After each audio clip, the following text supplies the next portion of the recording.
Saya mau bertitik tolak dari sebuah nas dalam Alkitab, yaitu dalam surat Yakobus 5 ayat yang ke-16, yang berbunyi, doa orang yang benar bila dengan yakin didoakan sangat besar kuasanya. Tetapi saudara-saudari, ini tidak berdiri sendiri ayat tadi itu, tapi ada suatu runtutan ayatnya atau ada suatu konteks. Kita membaca dari ayat yang pertama yang saya kutip, yaitu Yakobus 5 ayat yang ke-12. Tetapi yang terutama, saudara-saudara, janganlah kamu bersumpah demi surga maupun demi bumi atau demi sesuatu yang lain. Jika ya, hendaklah kamu katakan ya. Jika tidak, hendaklah kamu katakan tidak. Supaya kamu jangan kena hukuman.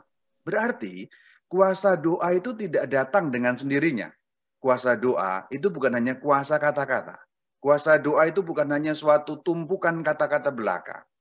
Saya mau menyampaikan kepada saudara-saudari bahwa doa yang tidak ada landasan dalam perbuatan yang nyata, itu tumpukan kata-kata kosong, saudara-saudari. Jadi landasan pertama, supaya doa kita penuh dengan kuasa adalah sikap kejujuran. Jika ya, katakan ya. Jika tidak, katakan tidak. Itu juga berkaitan dengan bersumpah. Dalam hal ini, kita tahu bahwa di dalam iman kita, iman Kristen yang satu, kudus, katolik, dan apostolik atau iman katolik, bersumpah itu dilarang. Maka dikatakan tidak boleh bersumpah demi surga, tidak boleh bersumpah demi bumi, atau demi sesuatu yang lain. Demi surga karena surga adalah tahta Allah, demi bumi karena bumi adalah pijakan kaki Allah, atau demi sesuatu yang lain. Orang Yahudi pada waktu itu punya kebiasaan, misalnya bersumpah demi Yerusalem, di mana ada bait suci Allah. Itu juga tidak diperkenankan. Jadi larangan bersumpah di sini, itu sebenarnya ada kaitannya dengan sikap kejujuran. Jadi seorang Katolik, seorang Kristen pengikut Yesus Kristus tidak perlu bersumpah sebab kata-katanya dapat dipercaya. Jadi landasan pertama supaya doa kita penuh dengan kuasa adalah kata-kata kita dapat dipegang, kata-kata kita dapat dipercaya.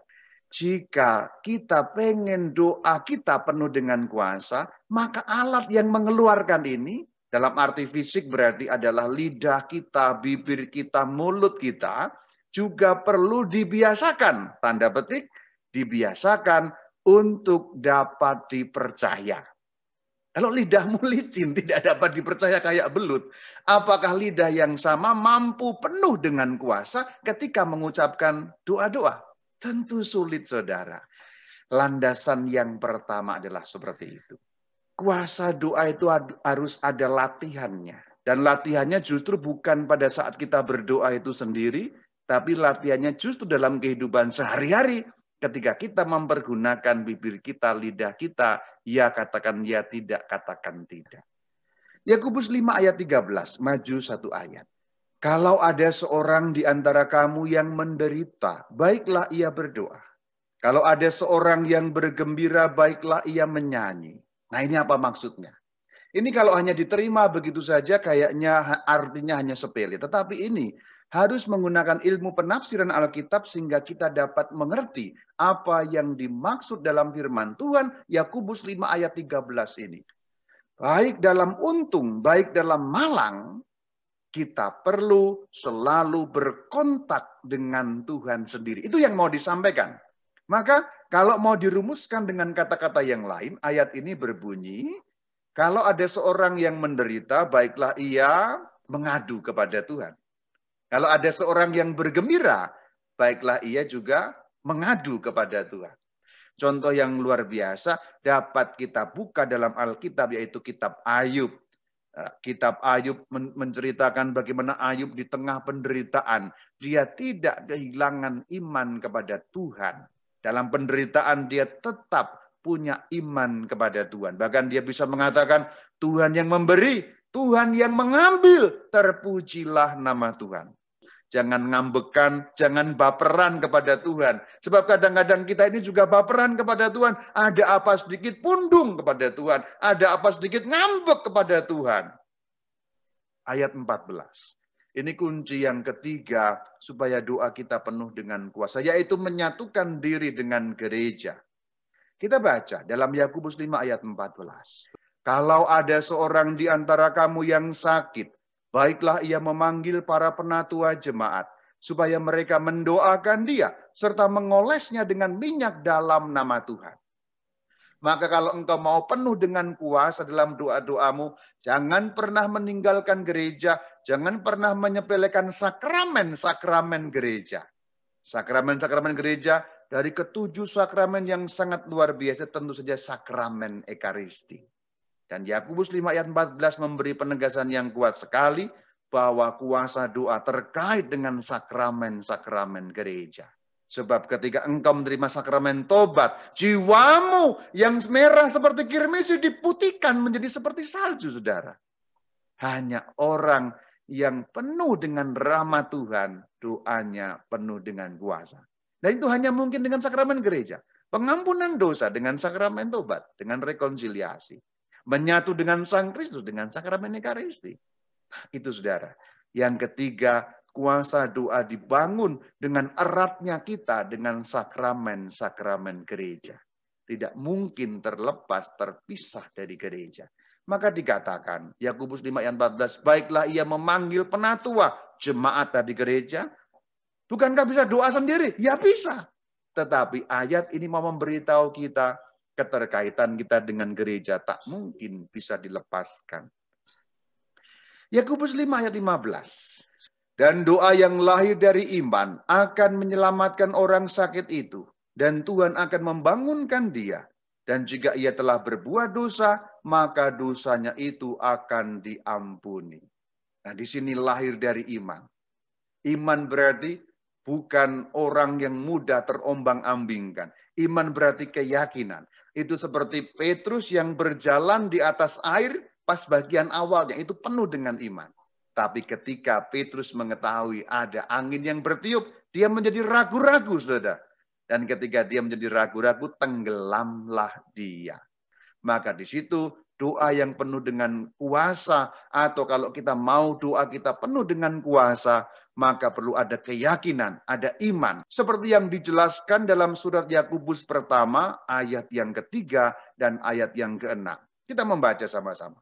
Sebab kamu tahu bahwa ujian terhadap imanmu itu menghasilkan ketekunan. Nah, ciri pertama orang yang beriman adalah tekun, saudara. Ketekunan itu ciri pertama seorang yang beriman kita. Dan ayat yang keenam dikatakan, sama sekali jangan bimbang.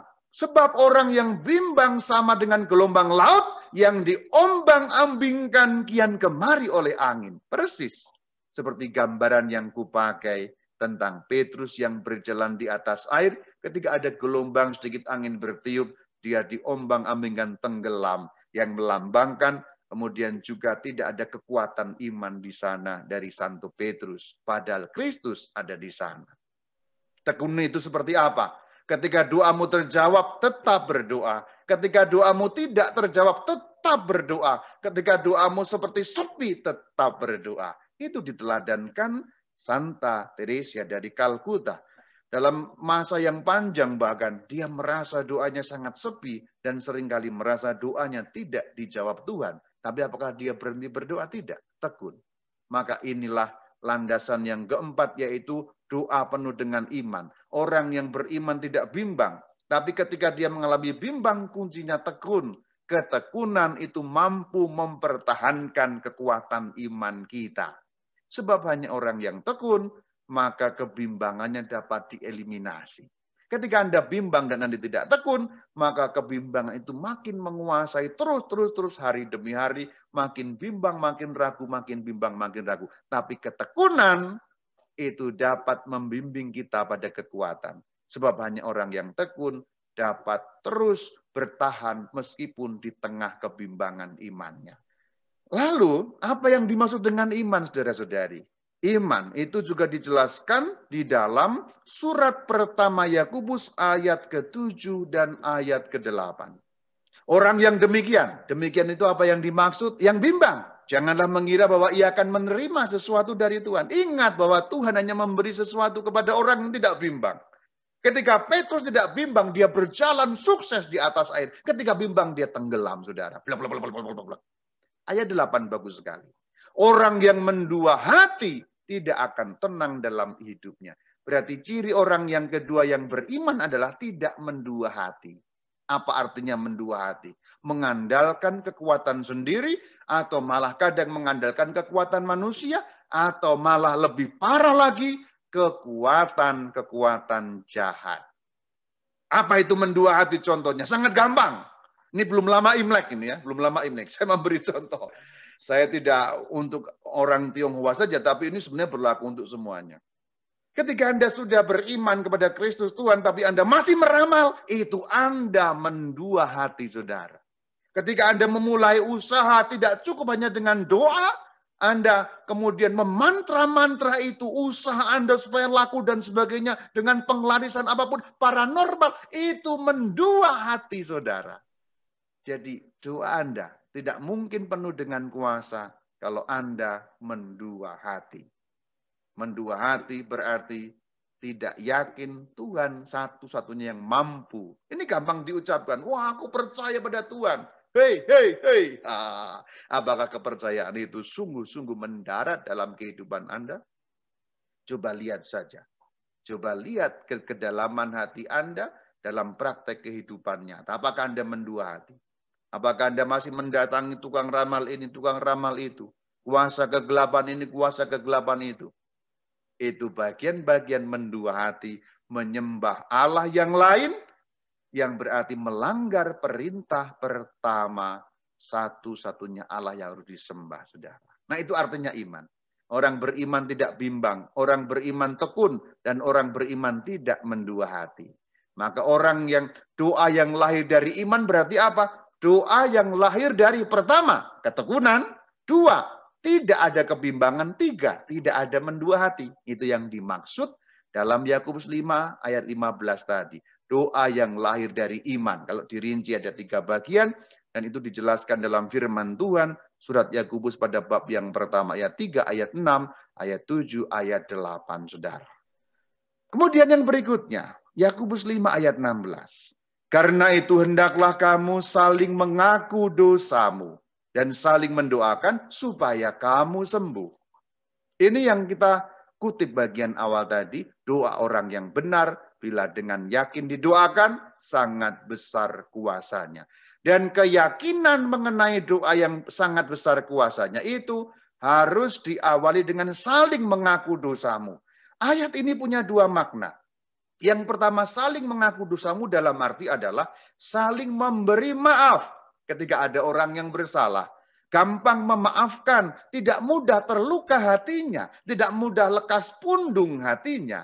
Itu yang dimaksud saling mengaku dosamu. Maka dikatakan saling, karena kita tahu kita suatu kali akan salah. Ketika ada orang salah, tidak gampang sewot kita ini. Itu yang dimaksud. Tidak mudah mengklaim, tidak mudah menghakimi. Sebab kadang orang dalam posisi tertentu yang tidak mudah, yang kita tidak selalu tahu, saudara. Nah, kalau doamu mau penuh dengan kuasa, disinilah letaknya. Orang yang mampu mengampuni, orang tidak mudah menghakimi orang lain, orang tidak mudah pundung, orang tidak mudah sakit hatinya, juga menyakiti hati orang lain, yang dilambangkan dengan kata saling mengaku dosamu, itu makna pertama. Orang seperti itulah yang punya potensi doanya penuh dengan kuasa. Arti yang kedua dari ayat ini, mengaku dosamu berarti menerima sakramen. Karena jelas bahwa Yakobus sedang juga bicara mengenai gereja. Tak pernah lepas dari gereja. Maka ketika Anda mudah menyepelekan sakramen tobat atau sakramen rekonsiliasi, itu pertanda doamu sulit untuk menjadi penuh dengan kuasa. Sekali lagi, firman Tuhan jelas katakan bahwa tak mungkin doa kita penuh kuasa kalau kita tidak tinggal dalam pokok anggur yang benar. Sang Kristus Tuhan yang memimpin gerejanya, gereja yang satu, kudus, katolik, dan apostolik. Ini makna Yakobus 5 ayat 16 dari kata saling mengaku dosamu ada 2 makna. Kata sembuh yang di sana, perhatikan bahwa supaya kamu sembuh. Nah, kesembuhan yang dimaksud ini tidak melulu hanya soal kesembuhan fisik saja. Perhatikan bahwa kesembuhan di sana kaitannya dengan mengaku dosa. Lihat bagian awal ini. Kamu saling mengaku dosa supaya apa? Supaya sembuh. Berarti kesembuhan di sini tidak hanya dalam arti kesembuhan jasmani saja, saudara-saudari. Tapi kesembuhan juga menyangkut yang batiniah. Ketika ada sesuatu dalam hatimu terhadap saudaramu, bukankah itu berarti engkau sedang sakit? Ketika engkau memendam suatu jengki, suatu iri hati atau suatu dendam kesumat kepada saudaramu, bukankah engkau sedang digerogoti kanker? Hatimu itu sedang digerogoti oleh racun-racun jiwa yang berarti engkau sedang dalam kesakitan. Dan itu sangat mudah sekali. Ketika engkau memendam dendam dengan seseorang, berjumpa dalam satu pertemuan, persekutuan atau apapun, engkau langsung hatinya tidak enak, langsung marah timbul lagi, sewot lagi, membenci muncul lagi. Itu berarti orang yang sakit. Bukan dalam arti fisik, saudara, tetapi dalam arti jiwanya yang mengalami sakit. Maka saling mengaku dosamu di situ hubungannya dengan kesembuhan, terutama kesembuhan batin, saudara. Jangan pernah lama-lama memendam dendam kesumat, sebab catat baik-baik perkataanku, ketika engkau memendam dendam kesumat dalam hati, itu menyimpan racun dalam jiwamu, seakan-akan engkau minum racun dan engkau mengharap orang yang kau benci itu yang mati. Yang mati engkau sendiri, saudara, bukan orang yang kau benci. Sebab orang yang sulit mengampuni dalam hatinya adalah ibarat orang minum racun, tapi berharap orang lain yang mati. Nah, itu orang yang sulit sembuh dari yang namanya dosanya sendiri dan dosa orang lain, sulit memberi ampun, mudah terluka hatinya, atau mudah melukai hati orang lain. Minum racun, berharap orang lain mati. Maka tidak sembuh. Maka supaya sembuh mengaku dosa. Supaya apa? Supaya nyambung dengan doa, berarti bisa mengampuni dan juga mengakui kesalahan supaya sembuh jiwanya, kaitannya dengan doa yang penuh dengan kuasa. Nah, kalau kita membaca keseluruhan ayat ini menjadi jelas. Saling mengaku dosa supaya kamu sembuh, dan kalau kamu sembuh, doamu itu menjadi besar kuasanya. Kita dengan saling mengaku dosa. Apa artinya saling mengaku dosa? Aku kalau salah, mengaku salah. Kalau kamu salah, bisa aku mengampuni kamu. Itu kaitannya dengan doa orang yang benar. Maka orang yang benar, ini kaitannya di sini. Jadi ayat ini ketika mengatakan orang yang benar, apa artinya? Yang di bagian awal ayat, yaitu orang yang bisa saling mengakui dosa. Sehingga sembuh. Itu orang yang benar. Orang yang seperti itulah yang kalau berdoa penuh dengan kuasa. Besar kuasanya. Dan di bagian yang selanjutnya pada ayat 17 diberi contoh bagaimana Elia. Orang biasa, tapi sungguh-sungguh berdoa, yaitu dia sudah dapat menjadi orang benar di situ. Elia manusia biasa sama seperti kita. Dan ia telah sungguh-sungguh berdoa supaya hujan jangan turun, dan seterusnya, dan seterusnya. Kita dapat melacak cerita ini dalam kitab Raja-Raja, saudara. Ini contoh bagaimana orang yang sudah melaksanakan tips-tips dari firman Tuhan tadi, sehingga diberi satu teladan kita di sini, bagaimana Elia sang nabi itu, doanya penuh dengan kuasa. Itu bagian pertama. Pada bagian yang kedua, aku mau menyampaikan kepada saudara-saudari, bagaimana doa-doa kita perlu dilandasi juga sikap ketaatan. Sikap ketaatan ini penting sekali sehingga kita tidak ngambek, tidak gampang pundung, tidak mudah menyalahkan dan meninggalkan Tuhan. Dan ini merupakan teladan dari Sang Kristus sendiri. Ayat yang saya kutip dari firman Tuhan, Yakobus 4 ayat 2 sampai ayat 3. Kamu mengingini sesuatu. Kamu tidak memperoleh apa-apa karena kamu tidak berdoa. Jadi persoalan pertama karena tidak berdoa. Mungkin ada orang yang mengatakan, saya rajin Romo, sudah selalu berdoa Romo, saya itu novena tidak kurang-kurang Romo, saya sudah novena 9 kali 9 di 9 gua, di 9 tempat, di 9 minggu, 99 kali 9 Romo. Oke, itu baik, tapi apakah itu sungguh berdoa?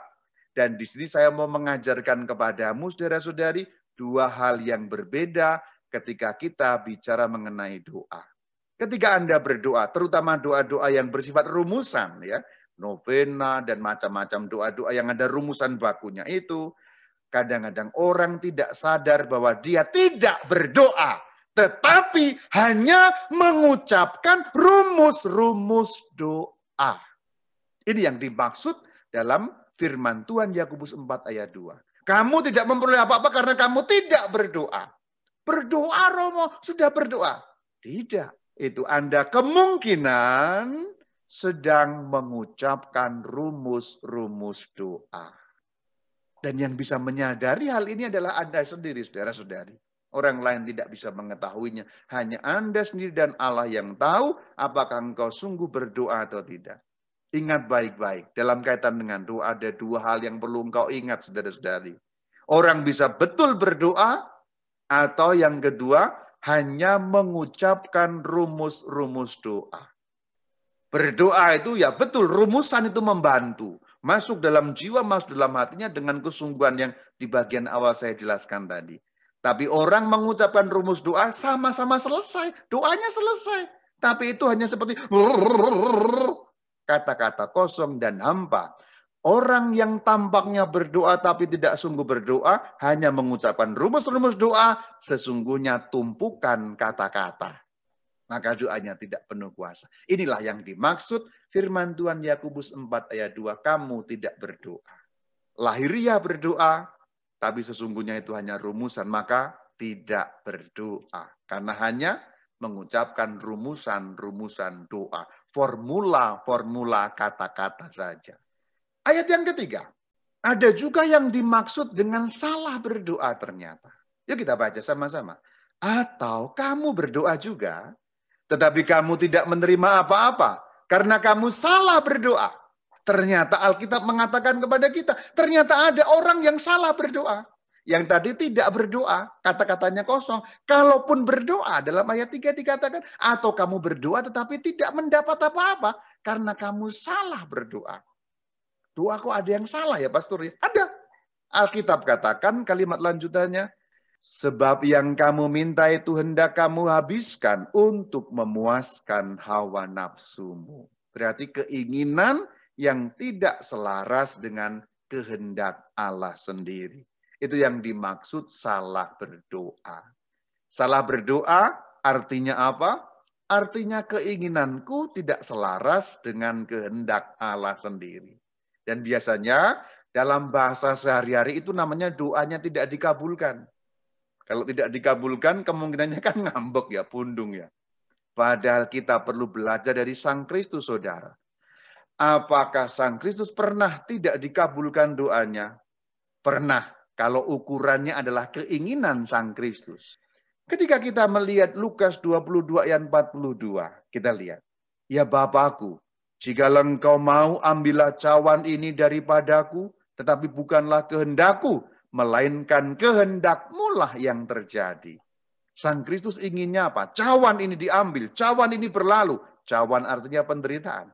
Berarti keinginan pribadi Yesus Kristus sebagai manusia adalah janganlah sampai menderita. Tetapi Sang Kristus mengatakan, tapi bukan keinginanku yang terjadi, kehendak-Mu ya Bapa yang harus terjadi. Maka ketika kita berdoa, bagian terakhir selalu perlu dilandasi ini. Tanpa ada landasan ini, konslet Anda, saudara. Jadi apapun yang kita mohon, apapun yang kita minta, selalu perlu ada persiapan di bagian terakhir. Catatan kakinya adalah, kalau ini sesuai dengan kehendak-Mu. Jika tidak, jika ternyata yang kumohon tidak sesuai dengan kehendak-Mu, harus bagaimana? Harus seperti Sang Kristus. Dalam Ibrani 5 ayat 7 dan ayat 8. Dalam hidupnya sebagai manusia, Ia, Sang Kristus, telah mempersembahkan doa dan permohonan dengan ratap tangis dan keluhan kepada Dia, yaitu Allah Bapa, yang sanggup menyelamatkannya dari maut. Dan karena kesalehannya Ia telah didengarkan. Dan sekalipun Ia adalah anak, Ia telah belajar menjadi taat dari apa yang telah dideritanya. Jadi seluruh kekuatan kuasa doa tadi, bagian terakhirnya selalu harus Anda ikat, yaitu dengan ikatan ketaatan. Ya Allah, ya Bapa, semua ini kumohon dengan maksud demi kemuliaan nama-Mu dan keselamatanku. Namun jika ternyata apa yang kumohon tidak sesuai dengan kehendak-Ku, dengan kehendak-Mu, berilah aku ketaatan menerimanya. Maka doa seorang Katolik harus penuh dengan kuasa, dan yang kedua harus penuh dengan ketaatan. Jika doa Anda penuh dengan ketaatan, Anda akan ditunjukkan bagaimana caranya menerima kehendak Allah itu yang tidak selalu sama dengan keinginan yang kau doakan tadi itu. Maka bagian terakhir, 1 Yohanes 5 ayat 14 dikatakan demikian, menutup seluruh obrolan kita. Inilah keberanian percaya kita kepadanya, yaitu bahwa ia mengabulkan doa kita jikalau kita meminta sesuatu kepadanya menurut kehendaknya. Jadi pengabulan doa selalu ada garis bawah menurut kehendaknya. Maka doa yang penuh dengan kuasa juga adalah doa yang siap menerima dengan taat kehendaknya. Itu doa penuh dengan kuasa. Doa penuh dengan kuasa itu bukan hanya soal doanya selalu dikabulkan, tapi ketika tidak sama dengan yang kau inginkan, itu mampu dengan sikap taat. Itu orang yang penuh dengan kuasa doa.